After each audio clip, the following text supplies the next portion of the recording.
Wallace is a professional dream psychologist and author.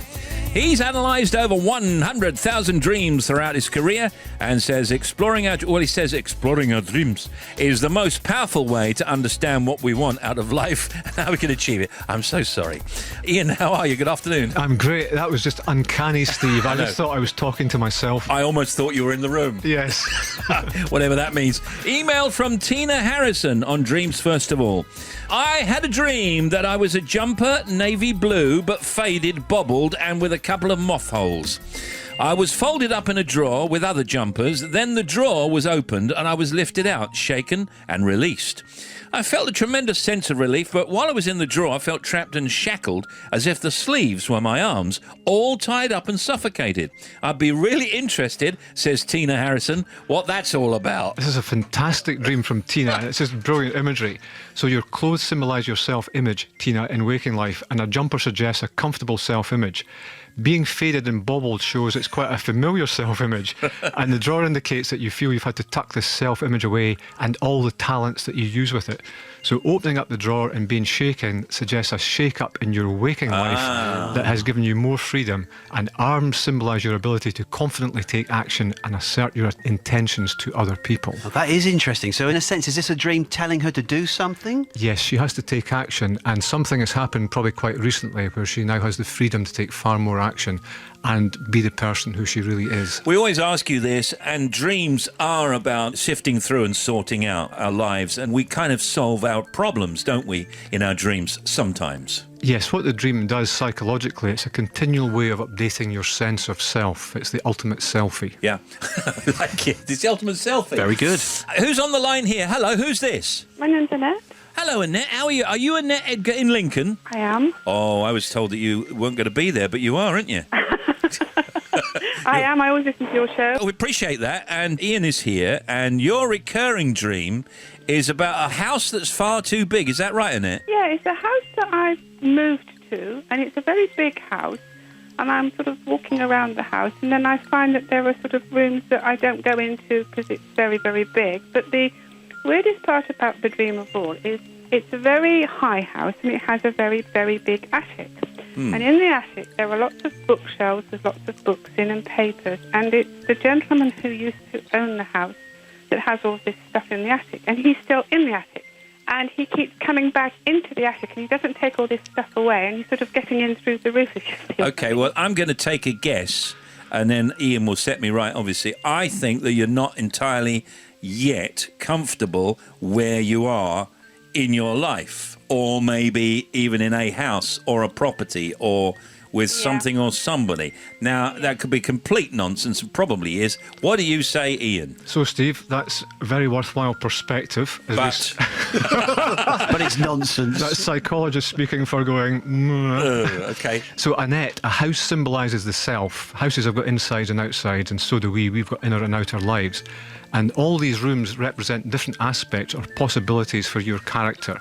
So the rooms are potential for developing unused talent. Now, the attic in a house is where you accumulate things and you store memories and things that you're going to use sometime. So it symbolises how you accumulate plans and ideas for the future, and books are your wealth of accumulated knowledge, Annette. So the previous owner on the rooftop is an aspect of your own character who's raising your awareness and understanding of what you need to feel safe and secure. So this dream is all about feeling safe and secure, Annette. And that involves making a courageous and transformative choice to pursue what you need. I think my career as a dream interpreter is already over. Yeah, but I think you've maybe got a career ahead of you as a wonderful radio presenter, Steve. There's a thought. Who knows?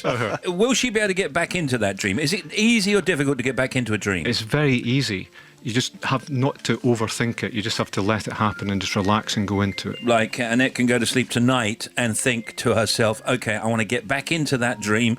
Even at a certain point, you can pick it up like a mini-series? Yes, so you can do that. And you can just imagine being up in the attic, Annette, and going through the books and finding the information you need. Very good. Okay. All right. Thank you very much. Thank you, Annette. Appreciate your patronage as well. Thank you very much. Thank you, Steve. Ta-da. Bye-bye. Bye-bye. And here's Tim with the next one. Well, also on the subject of houses and homes, this is from Jack Jacqueline Hall, who emailed to say, I'd really love to find out why I dream almost every night of houses, apartments, cellars, in fact, anything to do with homes. Sometimes they're big, sometimes small, sometimes they're haunted. Wow. It's very disconcerting, says Jacqueline, and when I try and remember my dream afterwards, I never recognise any of the houses that I've dreamt about. What does it all mean, Ian? This is a lovely dream from Jacqueline. So it's like Annette's dream. The house represents the self. So when Jacqueline creates this dream, she's exploring all the possible people she can be. And these can be big possibilities if it's a big house, or maybe sometimes a bit smaller and a bit more modest if a smaller house. And haunted houses symbolise the opportunity to revitalise some old talents and bring them back to life. Oh my goodness. We are deciphering, no G on the end, dreams, and we're going to come back with Ian in just a moment, do some more phones and do some more emails. We'll be right back. Now we're back with Ian Wallace and we're looking at your dreams. He's a dream decipherer. And I think we can go to a call here. Ian, Janine Pyle in Wallsend near Newcastle. How are you, Janine? I'm fine, thank you very much. Very good. Good afternoon. Now, you dream that you walk along a huge valley in warm and sunny weather. Pick it up from there. Where are you and what happens? I don't know where I am. I'm kind of like walking through a valley, the sun's shining and there's fluffy clouds. And in the distance, I can see that the sky's turning black and the clouds come over. And rather than running away from what seems to be tornadoes coming towards me... Tornadoes? Yes. Oh, my goodness. I'm kind of walking towards them, still feeling very, very calm. As I'm in the midst of all these tornadoes and storms and things, the clouds actually make shapes of running horses. I can just remember how very calm that I felt throughout the dream for what was actually happening. So all right. I was just quite interested to know what that meant. You're not frightened at all? Not frightened at all. What about for Janine then? Janine, this is a lovely dream. It's the 69th most common dream, a dream involving tornadoes. and what the valley where you start off, Janine, it symbolises how you can collect your learning and experience together and use them as a basis for some really fertile thinking. The black sky and the tornadoes, they suggest a wind of change is going through your life just now, where you're getting caught up in a whirl of ideas and plans. And that image you've created in your dream of tornadoes and horses is beautiful. The wind horse is an allegory for the human soul. It's called the lungta, and it symbolises well-being and good fortune. And also Zorro's horse, it was called Tornado as well. So tornadoes and horses go together, and they're all about your instinctive ability to harness your unconscious strength so you can use your natural power to drive forward with your ambition. Presumably, though, it's a positive dream because she's not scared of going towards this stuff. Yeah, this is all about your unconscious strength and power, Janine, so you can drive forward with your ambitions, and there's nothing you need to be scared of in your life. That's good. That's all positive, isn't it? That's great. Thank you very much. So surge ahead. There's nothing to be fearful, and don't worry about it. It's all cool. Oh, brilliant. Thank you. Okay, bye. Thank you. Bye-bye. Bye now. We got a final one here, and this is Rachel Hogg, who was going to be a phoner, but for some reason we can't do that. But I think that we'll do her thing anyway, because it's quite interesting. Very interesting, yeah. Rachel's from Bradford. She says, Dear Ian, I keep getting a dream where my bottom teeth are stuck behind my top teeth. When I try opening my mouth, all of my teeth shatter, and I can feel them crunching in my mouth. Can you please give me any explanation as to what this might mean? This is actually the second most common dream. Is it? it? To do with teeth, yes. Teeth symbolise your feelings of power and confidence because they're how you bite and how you smile. Your bottom teeth tend to be a more fundamental power, and your top teeth are how you show your confidence to others. Right. So in Rachel's dream, this is her power and how she's using it. And so she tends not to state her needs to other people. She puts on a brave, smiley face.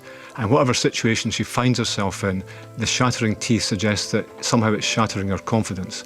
And the teeth crunching suggests that rather than just smoothing things over all the time, she needs to take some powerful action because it's crunch time. We're, late spring, I suppose you might call it. Are we dreaming different dreams when the weather changes, when the time changes, different times a year? Or does it not matter? How much does heat affect our dreams in our bedroom? How much does humidity and all of that? So when it starts to get lighter in the mornings, as it is just now, then that will wake us up a little bit earlier. So we tend to wake up from a dream episode and we'll remember our dreams more. Yeah. And if the bedroom's too hot, then we will be restless and we'll usually have more troubled dream content and remember our dreams a bit more. Oh, really? And if it's too cold, then we have dreams like we've lost our shoes because our feet are sticking out the end of the covers and we've got cold feet. Okay. Well, you've never got cold feet. I mean, that kind of cold feet way. I understand. You understand in a cold feet way. Ian Wallace, everybody. It just proves that dreams can come true. We'll see you in a few weeks. Thank you very much, Steve. Thanks, Tim.